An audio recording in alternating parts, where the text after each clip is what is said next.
vai và hiểu mà cồn không có mà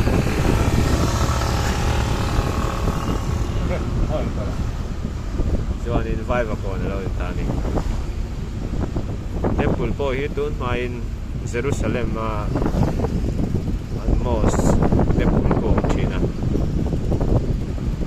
Jerusalem ai zola tangin Israel akuan in temple an son khatani an son thak ma khanin temple alo om to a tuna hianin temple hing alo putani oi om lo mai ha kasuli ke ma phu koi lo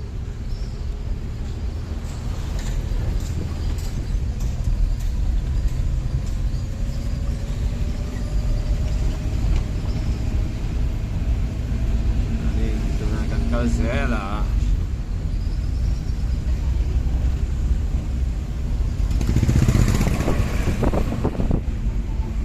two-wheeler taxi man ain taxi man hi alok zo kani two-wheeler chu hayar je langa ya taw em ema